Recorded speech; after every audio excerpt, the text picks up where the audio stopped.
We will now introduce today's witness. Mr. Jack Smith was appointed as special counsel on November 18th, 2022. He served until January 7th, 2025. We welcome our witness today. We'll begin by swearing you in. Would you please rise and raise your right hand? Do you swear or affirm under penalty of perjury that the testimony you're about to give is true and correct to the best of your knowledge, information, and belief, so help you God? I do. Let the record reflect that the witness has answered in the affirmative. Thank you. You can be seated. Please know that your written testimony will be entered into the record in its entirety. Accordingly, we ask that you summarize your testimony. Mr. Smith, you may begin. Chairman Jordan, Ranking Member Raskin, members of the committee, thank you for the opportunity to discuss my work as special counsel. I love my country and believe deeply in the core principles upon which it was founded. For nearly 3 decades, I've served as a career prosecutor in both Republican and Democratic administrations.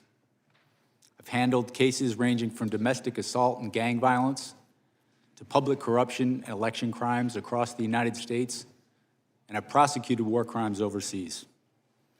I am not a politician, and I have no partisan loyalties. My career has been dedicated to serving our country by upholding the rule of law.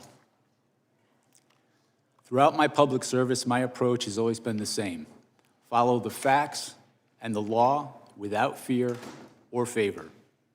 Experienced prosecutors know that specific case outcomes are beyond our control. Our responsibility is to do the right thing, the right way, for the right reasons. These principles have guided me through my career, including as special counsel. I'm proud of the work my team did, and I appreciate the opportunity to appear here today to correct false and misleading narratives about our work. During my tenure as special counsel, we followed Justice Department policies, we observed legal requirements, and took actions based on the facts and the law. I made my decisions without regard to President Trump's political association, activities, beliefs, or candidacy in the 2024 election. President Trump was charged because the evidence established that he willfully broke the law, the very laws he took an oath to uphold. Grand juries in 2 separate districts reached this conclusion based on his actions, as alleged in the indictments they returned. Rather than accept his defeat in the 2020 election, President Trump engaged in a criminal scheme to overturn the results and prevent the lawful transfer of power. After leaving office in January of 21, President Trump illegally kept classified documents at his Mar-a-Lago social club and repeatedly tried to obstruct justice to conceal his continued retention of those documents. Highly sensitive national security information was held in a ballroom and a bathroom. As I testify before the committee today, I want to be clear. I stand by my decisions as special counsel, including the decision to bring charges against President Trump. Our investigation developed proof beyond a reasonable doubt that President Trump engaged in criminal activity. If asked whether to prosecute a former president based on the same facts today, I would do so regardless of whether that president was a Democrat or a Republican.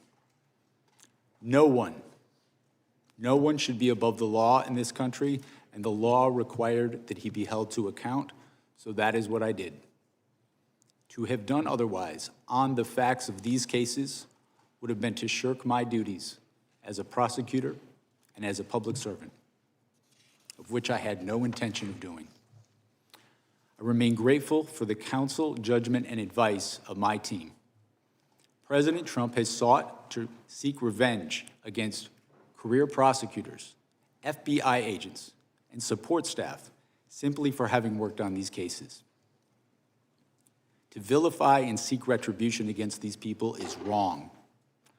Those dedicated public servants are the best of us, and it has been a privilege to serve with them.